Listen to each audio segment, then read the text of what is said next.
Hello everyone, welcome to Gate Academy. चलिए class start करते हैं बेटा। तो लास्ट क्लास में हमने ये देख लिया था कि कैसे हम अपना किसी भी नंबर सिस्टम को डेसिमल नंबर सिस्टम मतलब अपने नोन नंबर सिस्टम में कैसे कन्वर्ट करते हैं। तो लास्ट क्लास में हमारा ये हो गया था कि कोई भी नंबर सिस्टम होगा उसे हम अपने नोन नंबर सिस्टम मतलब डेसिमल नंबर सिस्टम में कैसे कन्वर्ट कर सकते हैं। कोई भी बेस हो, मैं एक एग्जाम्पल और ले लेता हूँ बेटा आपके लिए। कोई भी बेस ले लो जो आपका मन करे। बेस 6 ले लें, 5 ले लें। अगर बस इतना याद रखना है कि बेस 5 में कौन कौन सी डिजिट्स होंगी। 0 1 2 3 4 4 डिजिट 0 to 4 ही होंगी। 5 डिजिट मतलब 0 से स्टार्ट करना है। 0 1 2 3 4 5 0 1 2 0 1 2 3 4 तो 0 to 4 डिजिट्स हमारी होने वाली हैं। तो मैंने एक नंबर लिया 1 4 3 1, ये बेस 5 में है। इसको आपको कन्वर्ट करना है डेसिमल में। सर बहुत सिंपल है, कुछ नहीं करना सर। जो भी बेस दिया है, जो भी रेडिक्स है, उसका पावर आप उसके ऊपर लिख दो, डिजिट्स के ऊपर। 5 to the power 0, 5 to the power 1, 5 to the power 2, 5 to the power 3।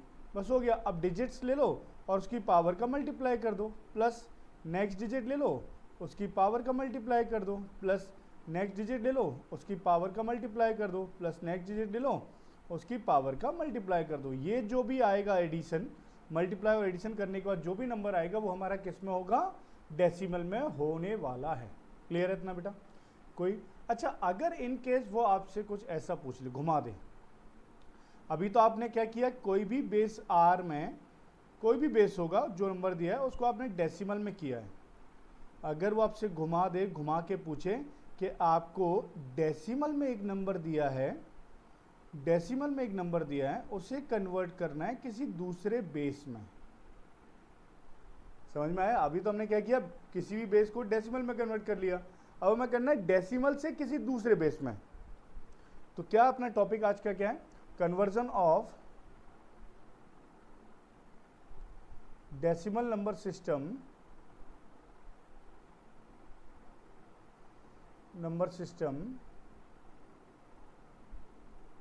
To base R number system. Decimal को किसी दूसरे बेस में कन्वर्ट करना है बेटा, किसी दूसरे बेस में हमें कन्वर्ट करना है। ठीक है, सिंपल है। आ जाओ, देखो कितना सिंपल है, देखते हैं। देखिए, तो अगर मान लेते हैं, अच्छा अब किसी भी नंबर में दो पार्ट होते हैं, एक इंटीजर पार्ट होता है, एक फ्रैक्शन पार्ट होता है बेटा। एक इंटीजर पार्ट होता है हमारा और एक फ्रैक्शन पार्ट होता है। तो पहले हम इंटीजर पार्ट को कन्वर्ट करेंगे। हमारे पास एक इंटीजर नंबर है जो किसी भी बेस में है, मुझे नहीं पता किस बेस में, सॉरी डेसिमल में, सॉरी एक सेकेंड, डेसिमल में, और मुझे किसी भी बेस में कन्वर्ट करना है, किसी दूसरे बेस में मुझे इसको कन्वर्ट करना है। कोई भी बेस हो सकता है। तो कैसे करेंगे, ध्यान से देखें। तो ये इंटीजर पार्ट लेंगे, इस इंटीजर पार्ट को हम डिवाइड कर देंगे किससे, जिस बेस में कन्वर्ट करना है। जिस बेस में यहाँ कन्वर्ट करना होगा उस डेसिमल के इंटीजर पार्ट को डिवाइड कर देना। ठीक है ना, उस डेसिमल के इंटीजर पार्ट को डिवाइड करना। तो यहाँ कुछ क्वोशिएंट आएगा, कुछ रिमाइंडर आएगा, है ना। फिर डिवाइड करेंगे क्वोशिएंट को, फिर कुछ क्वोशिएंट आएगा, कुछ रिमाइंडर आएगा बेटा, है ना। फिर डिवाइड कर देना उस बेस को। ये चलता जाएगा जब तक डिवीजन फर्दर होता जाएगा।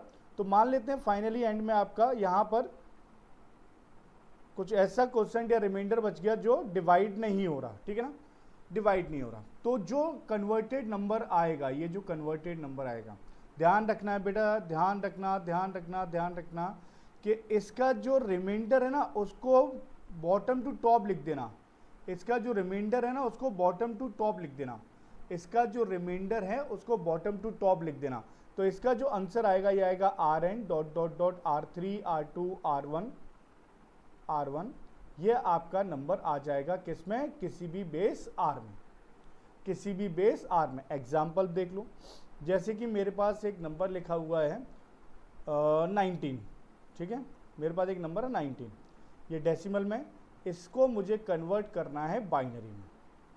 तो ये इंटीजर पार्ट है क्या, तो इंटीजर पार्ट को डिवाइड कर दो किससे, जिस बेस में आपको कन्वर्ट करना है। जिस बेस में कन्वर्ट करना है उसमें इसको लिख दो, डिवाइड कर दो। 2 बाइनरी में कन्वर्ट करना है तो 2 से डिवाइड कर दो। तो 2 9 जा 18, रिमाइंडर 1, 2 4 जा 8, रिमाइंडर 1, 2 2 जा 4, रिमाइंडर 0, 2 1 जा 2, रिमाइंडर 0, ऐसा ही होगा। देखो जरा ध्यान से, यही होगा। तो ये जो पार्ट आखिरी जो क्वेश्चन बचा है, यहां से लेकर सारे रिमाइंडर को बॉटम टू टॉप लिख दो, यहां से लेकर सारे उसको बॉटम टू टॉप लिख दो। तो इसका आंसर जो आएगा वो आएगा 1 0 0 1 1। किसमें? बाइनरी में। सर हम नहीं मानते, हम नहीं मानते। मत मानो, मैं कब कह रहा हूँ आप मानो। ऐसे आंख बंद करके विश्वास नहीं करना किसी चीज़ पर। तो एक काम करो ना, आपके पास बाइनरी में ये नंबर है, इसको डेसिमल में कन्वर्ट कर सकते हो। ये तो आपको आता है ना, किसी भी नंबर सिस्टम को डेसिमल में कन्वर्ट करना। हाँ सर बिल्कुल अच्छे से आता है, बहुत अच्छे से आता है सर, क्यों नहीं आता। इसका सारी पावर लिख दो। क्या बेस है? 2 to the power 0, 2 to the power 1, 2 to the power 2, 2 to the power 3, 2 to the power 4। क्या नंबर आएगा देखना बेटा, क्या नंबर आएगा देखना ध्यान से। 1 इंटू 2 पावर 4, ठीक है, प्लस ये 0 लिख दूँ, 0 0 0 plus 0 plus 1 into 2 to the power 1 plus 1 into 2 to the power 0। बेटा देखना कितना आएगा, ये आ जाएगा। ये हो गया कितना? 16। ये हो गया 2, 2 इंटू 1 2, और 1 इंटू 1 कितना हो गया? 16 प्लस 2 प्लस 1 कितना हो गया? 19 हो गया। तो कोई भी इंटीजर पार्ट अगर आपको डेसिमल में दिया है, उसे किसी भी बेस में कन्वर्ट करना है, आपको कुछ नहीं करना, उस इंटीजर पार्ट को डिवाइड कर देना। जो भी रिमाइंडर बच रहा है उसको बॉटम टू टॉप लिख देना बेटा, बॉटम टू टॉप लिख देना, बॉटम टू टॉप आप लिख देना, आपका वो आंसर आ जाएगा। एक और एग्जांपल करें, अगर आपको एक और एग्जांपल करना है, हम एक और एग्जांपल कर सकते हैं। देखिए कोई दूसरा बेस ले लें, कोई दूसरा बेस ले लें। जैसे मैंने बेस ले रहा हूँ 6 ले लें, बेस 6। कि हमारे पास एक नंबर दिया है 4 9 1, ये डेसिमल में दिया है, ठीक है। इसको बेस 6 में कन्वर्ट करना है। चलिए कुछ नहीं करना सर, जो भी इंटीजर है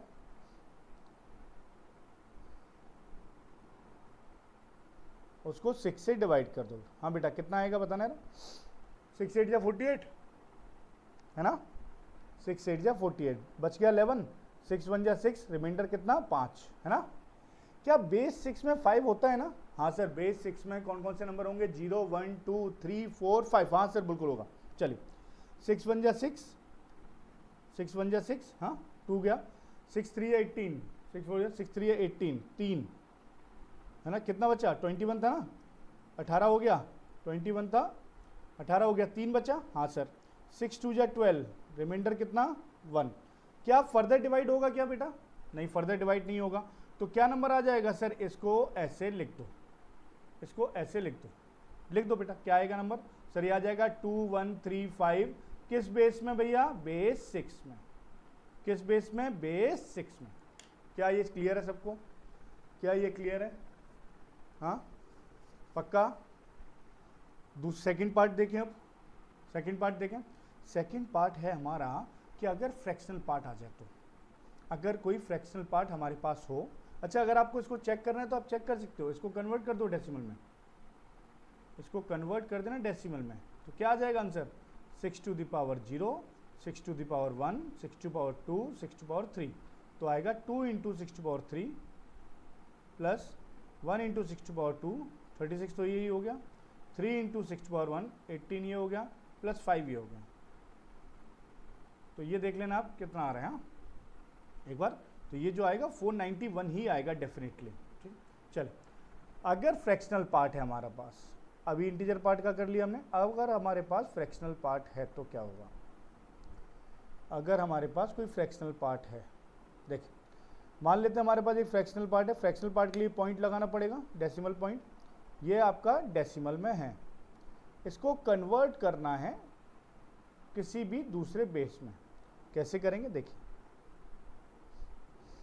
तो ये फ्रैक्शनल पार्ट लेना, इसका अच्छा एक बात बताओ पहले जरा, जैसे 0.7 का मैं मल्टीप्लाई करूं 4 से, कितना आंसर आएगा? 0.7 का मल्टीप्लाई किया 4 से, हाँ तो इसका आंसर आ जाएगा 2.8। तो अगर कोई फ्रैक्शनल पार्ट अगर आप लेते हो बेटा, कोई फ्रैक्शनल पार्ट अगर आप लेते हो, किसी नंबर से मल्टीप्लाई करते हो, तो हो सकता है उसमें इंटीजर और फ्रैक्शन पार्ट दोनों आ जाए, है ना। हो सकता है उसमें इंटीजर और फ्रैक्शन पार्ट दोनों आ जाए, ठीक है। चलो, तो ये आपने एक फ्रैक्शन लिया, सॉरी इसका आपने फ्रैक्शनल पार्ट ले लिया ना, हाँ देखिए जरा, तो इसको कुछ मत करना, मल्टीप्लाई कर देना जिस बेस में आपको कन्वर्ट करना है उससे, जिस बेस में आपको कन्वर्ट करना है उससे मल्टीप्लाई कर देना। तो इसका कुछ इंटीजर पार्ट आ जाएगा, कुछ फ्रैक्शनल पार्ट आ जाएगा बेटा, है ना। फिर से इसका फ्रैक्शनल पार्ट ले लेना, फिर से ये वाला फ्रैक्शनल पार्ट, ये वाला, हाँ ये वाला, फिर से मल्टीप्लाई कर देना इसके बेस से, फिर इसका कुछ इंटीजर पार्ट आएगा, कुछ फ्रैक्शनल पार्ट आएगा, फिर से इसका फ्रैक्शनल पार्ट ले लेना, फिर से मल्टीप्लाई कर देना जिस बेस में कन्वर्ट करना है, कुछ इंटीजर पार्ट आएगा, कुछ फ्रैक्शनल पार्ट आएगा। ये कब तक चलता रहेगा? जब तक आपका ये फ्रैक्शनल पार्ट 000 नहीं हो जाता है। जब तक ये फ्रैक्शनल पार्ट 000 नहीं हो जाएगा तब तक ये आपका चलता रहेगा। तो जो कन्वर्टेड नंबर आएगा, जो कन्वर्टेड नंबर आने वाला है बेटा, वो ध्यान से देखना, वो इसके इंटीजर पार्ट को टॉप टू बॉटम लिख देना, इसके इंटीजर पार्ट को टॉप टू बॉटम लिख देना, इसके इंटीजर पार्ट को टॉप टू बॉटम लिख देना, आपका वही आंसर हो जाएगा। जैसे इसका क्या आ जाएगा, लिखना तो फ्रैक्शन में ही है ना, फ्रैक्शन का नंबर फ्रैक्शन में आएगा, तो इसका integer part I1 I2 I3 I4 dot dot dot, ये जो भी नंबर आएगा वो बेस R में ही होगा। एग्जाम्पल देखना है, आ जाइए एग्जाम्पल देख लेते हैं। जैसे फॉर एग्जाम्पल हमारे पास एक फ्रैक्शनल पार्ट दिया है 625, ठीक है, बेस 10 है, इसको कन्वर्ट करना है बाइनरी।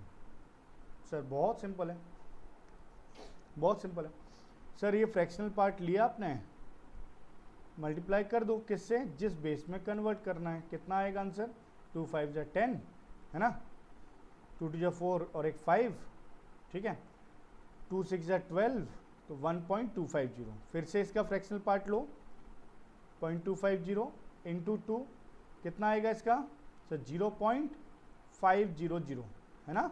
फिर से इसका फ्रैक्शनल पार्ट लिया बेटा, फिर से मल्टीप्लाई करो जिस बेस में कन्वर्ट करना है, कितना आ जाएगा 1.000। क्या फ्रैक्शनल पार्ट 000 हो गया, है ना। तो इसका ये जो आएगा, इसका जो कन्वर्टेड पार्ट जो आएगा, इसका इंटीजर का टॉप टू बॉटम इंटीजर कितना है 101, डॉट लगा देना, डॉट डॉट 101 किस बेस में आ गया, बेस 2 में आ चुका है।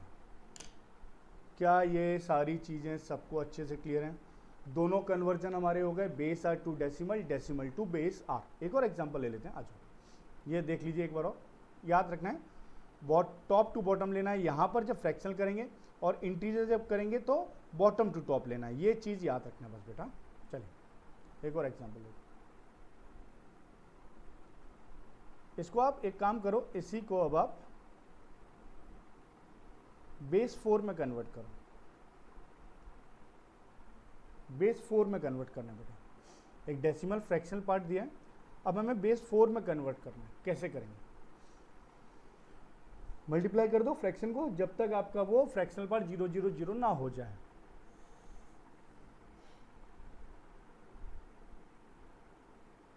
देखें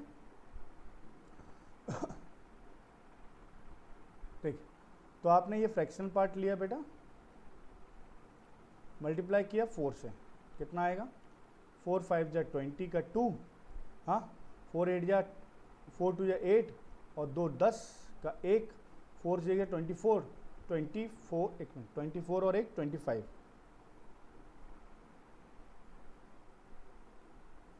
हाँ 25, हाँ 2 पॉइंट, ठीक। फिर से इसका फ्रैक्शनल पार्ट लिया बेटा,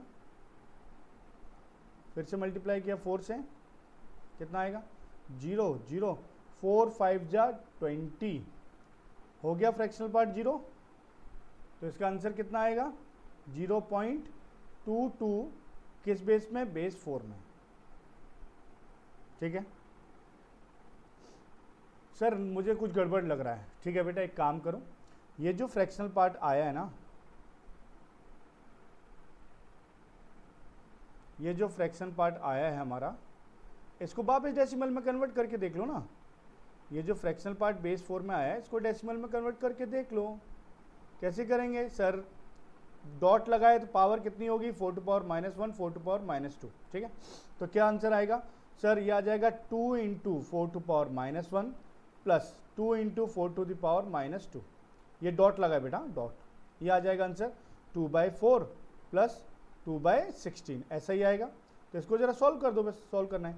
16 का एलसीएम ले लिया, ये 4 कम है, 4 2 जा 8 प्लस 2 कितना आ जाएगा 10/16। 10/16 को डिवाइड कर दो, 2 5 जा 10, 2 8 जा 16। अब डिवाइड करना बेटा, कितना आएगा, डिवाइड करना कितना आएगा, 8 6 जा 48, देखना बेटा 8 6 जा 48, ठीक है। 2 बचा 8 2 जा 16, 4 बचा, 4 कितना बचा, ये 625 आपका आंसर सही आएगा। तो आपका ये कन्वर्जन ऐसे किया, इसको आपको क्रॉस चेक करना है, आप इससे क्रॉस चेक भी कर सकते हो क्या हमारा आंसर सही आया है या गलत आया। क्लियर है पॉइंट सबको? अच्छा, एक इंपॉर्टेंट पॉइंट और समझ लो, जो भी नंबर सिस्टम हमने डिफाइन किए थे, जैसे कि फॉर एग्जांपल हमने नंबर सिस्टम बाइनरी डिफाइन किया, बाइनरी का बेस कितना होगा, सेट 2 होगा। तो बाइनरी के बेस में कौन कौन से डिजिट्स आएंगे बेटा, 0 1, बेस कितना है 2। जैसे हमने डिफाइन किया बेस 4 नंबर सिस्टम, तो बेस 4 में कितनी डिजिट्स होंगी, 4। कौन कौन सी डिजिट्स होंगी यार, 1 2 और 3 है ना, ये बेस 4 हो गया, ऐसा ही है। और जैसे एक एग्जांपल हम ले लें ऑक्टल, तो ऑक्टल की बेस कितना होता है 8, कितने डिजिट्स होंगे,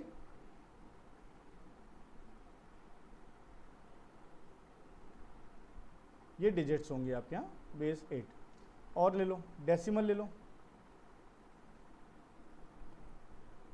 डेसिमल में क्या होगा, 0 1,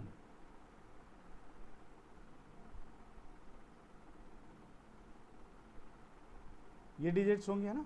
तो अब ध्यान से देखना बेटा, ध्यान से देखना, आप मन में बोलते जाना, जो देख रहे हो देखना बेटा। ये क्या लिखा है 2, ये कितना है 1, ये क्या लिखा है 4, ये कितना है 3, ये कितना लिखा है 8, ये क्या है 7, ये लिखा है 10, ये क्या है 9।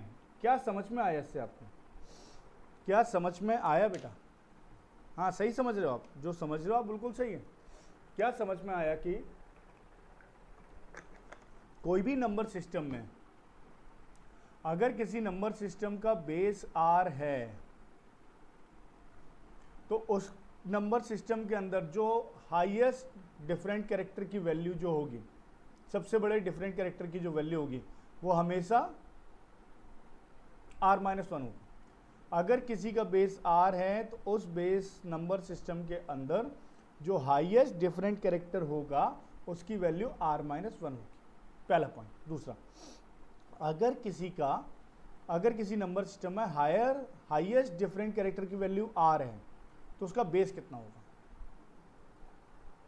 अगर किसी नंबर सिस्टम के अंदर किसी हाईएस्ट डिफरेंट कैरेक्टर की वैल्यू r है, तो उसका बेस, मिनिमम बेस होगा r+1, या फिर मैं ये बोलूं कि उसका जो बेस होगा, बेस या radix will be greater than equal to r+1 होगा। एग्जाम्पल देखना, मैंने कोई नंबर लिखा बेटा 1 4 5 3, इसका बेस क्या हो सकता है, इसका बेस क्या हो सकता है सर? इस नंबर सिस्टम के अंदर जो सबसे बड़ी कैरेक्टर है वो है 5, सबसे बड़ा कैरेक्टर। तो इसका जो बेस होगा ना, उसका मिनिमम बेस क्या होगा, 5+1 मतलब 6 भी हो सकता है, 7 भी हो सकता है, 8 भी हो सकता है, ... 36 तक कुछ भी हो सकता है। हाँ, 5 या 5 से कम कभी नहीं होगा, क्योंकि 5 जो है बेटा, ये जो 5 नंबर है, ये बेस 6 में आएगा या नहीं, 7 में आएगा कि नहीं, 8 में आएगा कि नहीं, 9 में आएगा कि नहीं, 10 में आएगा कि नहीं। बस 5 और 5 से कम वाले बेस में नहीं आएगा, 5 या 5 से कम वाले बेस में नहीं आएगा। याद रखना कि जो भी डिफरेंट कैरेक्टर सबसे बड़ा है, तो बेस क्या होगा, +1, मिनिमम बेस +1 होगा। ठीक है, आज की क्लास यहीं खत्म करते हैं, नेक्स्ट क्लास में मिलेंगे बेटा और करेंगे। ठीक है, thank you all of you.